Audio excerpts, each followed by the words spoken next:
ದೇಶದ ಆಸ್ತಿ. ನೀಟ್ ಅಕ್ರಮ ಆಗಿದೆ. ಮೊದಲ ಬಾರಿಗೆ ಮೌನವನ್ನ ಮುರಿದಿದ್ದಾರೆ ಪ್ರಧಾನಿ ಮೋದಿ. ಯುವಕರ ಭವಿಷ್ಯಕ್ಕೆ ಧಕ್ಕೆ ತರಲು ಯತ್ನಿಸಿದವರನ್ನ ಯಾವುದೇ ಕಾರಣಕ್ಕೂ ಬಿಡೋದಿಲ್ಲ. ನೀಟ್ ಲೀಕಾಸುರರಿಗೆ ಪ್ರಧಾನಿ ಮೋದಿ ವಾರ್ನಿಂಗ್ ಕೊಟ್ಟಿದ್ದಾರೆ. ನೀಟ್ ಪ್ರಶ್ನೆ ಪತ್ರಿಕೆ ಸೋರಿಕೆಯಲ್ಲಿ ಭಾಗಿಯಾದವರಿಗೆ ಶಿಕ್ಷೆ ಆಗುತ್ತೆ. ಕಠಿಣ ಶಿಕ್ಷೆಯನ್ನ ನೀಡೋದಕ್ಕೆ ಫಾಸ್ಟ್ ಟ್ರ್ಯಾಕ್ ಕೋರ್ಟ್ ಅನ್ನು ಸ್ಥಾಪನೆ ಮಾಡಲಾಗಿದೆ. ಕ್ರಮ ಕೈಗೊಳ್ಳಲು ಅಧಿಕಾರಿಗಳಿಗೆ ಸೂಚನೆಯನ್ನ ಕೂಡ ಕೊಡಲಾಗಿದೆ. ವಿದ್ಯಾರ್ಥಿಗಳ ಹಿತಾಸಕ್ತಿಯನ್ನ ರಕ್ಷಿಸಲು ಕ್ರಮವನ್ನ ತೆಗೆದುಕೊಳ್ತೇವೆ. ಯುವ ಜನತೆಯ ಭವಿಷ್ಯಕ್ಕಿಂತ ಪ್ರಮುಖವಾದದ್ದು ಬೇರೆ ಯಾವುದೂ ಇಲ್ಲ.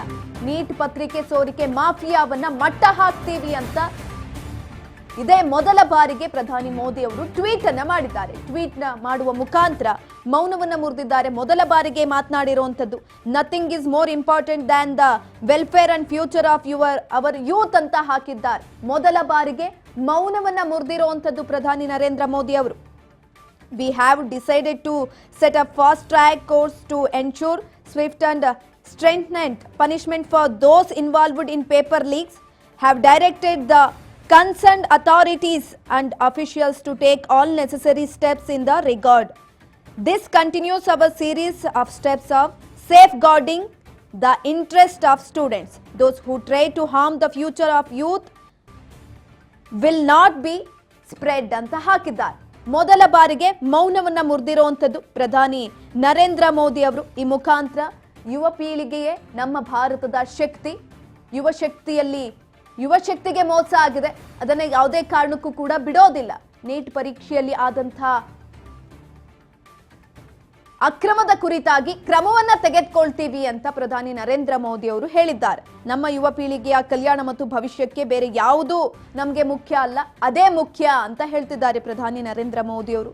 ಪ್ರಶ್ನೆ ಪತ್ರಿಕೆ ಸೋರಿಕೆಯಲ್ಲಿ ಭಾಗಿಯಾಗುವವರಿಗೆ ತ್ವರಿತ ಮತ್ತು ಕಠಿಣ ಶಿಕ್ಷೆಯನ್ನ ನಾವು ತೆಗೆದುಕೊಳ್ತೀವಿ. ಹಾಗಾಗಿ ಫಾಸ್ಟ್ ಟ್ರ್ಯಾಕ್ ಅನ್ನ ಸ್ಥಾಪಿಸೋದಕ್ಕೆ ನಿರ್ಧಾರವನ್ನ ಮಾಡಿದ್ದೀವಿ ಅಂತ ಈ ಟ್ವೀಟ್ ಮುಖಾಂತರ ತಿಳಿಸ್ತಾ ಇದ್ದಾರೆ. ಈ ನಿಟ್ಟಿನಲ್ಲಿ ಅಗತ್ಯವಿರುವಂತಹ ಎಲ್ಲಾ ಕ್ರಮಗಳನ್ನ ತೆಗೆದುಕೊಳ್ತೀವಿ. ಸಂಬಂಧಪಟ್ಟ ಅಧಿಕಾರಿಗಳಿಗೆ ಸೂಚನೆಯನ್ನ ಕೂಡ ಕೊಟ್ಟಿದ್ದೇವೆ ಈಗ ಆಲ್ರೆಡಿ. ವಿದ್ಯಾರ್ಥಿಗಳ ಹಿತಾಸಕ್ತಿಗಳನ್ನ ಕಾಯುವ ನಮ್ಮ ನಿರಂತರ ಪ್ರಯತ್ನಗಳು ಇದೇ ರೀತಿಯಾಗಿ ಮುಂದುವರಿಯುತ್ತೆ. ನಮ್ಮ ಯುವಕರ ಭವಿಷ್ಯಕ್ಕೆ ಹಾನಿ ಮಾಡೋದಕ್ಕೆ ಯತ್ನಿಸುವವರನ್ನ ಯಾವುದೇ ಕಾರಣಕ್ಕೂ ಕೂಡ ನಾವು ಬಿಡೋದಿಲ್ಲ ಅಂತ ಪ್ರಧಾನಿ ನರೇಂದ್ರ ಮೋದಿ ಅವರು ಟ್ವೀಟ್ ಅನ್ನ ಹಾಕಿದ್ದಾರೆ. ಟ್ವೀಟ್ ಹಾಕುವ ಮುಖಾಂತರ ಮೊದಲ ಬಾರಿಗೆ ಮೌನವನ್ನ ಮುರಿದಿದ್ದಾರೆ ಪ್ರಧಾನಿ ನರೇಂದ್ರ ಮೋದಿ ಅವರು. ಕಠಿಣ ಕ್ರಮವನ್ನ ತೆಗೆದುಕೊಳ್ತೀವಿ. ಲೀಕಾಸುರರು ಯಾರೆಲ್ಲ ಇದ್ದಾರೆ, ಈಗ ಆಲ್ರೆಡಿ ಆ ಕುರಿತಾಗಿ ಕೇಸ್ ಕೂಡ ದಾಖಲಾಗಿದೆ. ತನಿಖೆಯನ್ನ ಕೂಡ ನಡೆಸ್ತಾ ಇದ್ದಾರೆ. ಅದರ ಜೊತೆಯಲ್ಲಿ ಫಾಸ್ಟ್ ಟ್ರ್ಯಾಕ್ ಗಳನ್ನ ಕೂಡ ನಾವು ಸ್ಥಾಪನೆ ಮಾಡ್ತೀವಿ. ಇದರ ಮುಖಾಂತರ ತಪ್ಪಿತಸ್ಥರು ಯಾರು ಅನ್ನೋದನ್ನ ಅತಿ ಶೀಘ್ರವಾಗಿ ಕಂಡುಹಿಡಿದು ಅವರಿಗೆ ಶಿಕ್ಷೆಯನ್ನ ಕೂಡ ಕೊಡ್ತೀವಿ ಅಂತ ನರೇಂದ್ರ ಮೋದಿ ಅವರು ಇದೀಗ ಟ್ವೀಟ್ ಅನ್ನ ಹಾಕಿದ್ದಾರೆ. ಟ್ವೀಟ್ ಹಾಕುವ ಮುಖಾಂತರ ಮೊದಲ ಬಾರಿಗೆ ಮೌನವನ್ನ ಮುರಿದಿರುವಂಥದ್ದು. ಇಷ್ಟು ದಿನ ಯಾವುದೇ ರೀತಿಯಾದಂತಹ ಮಾತುಗಳನ್ನ ಆಡಿರಲಿಲ್ಲ.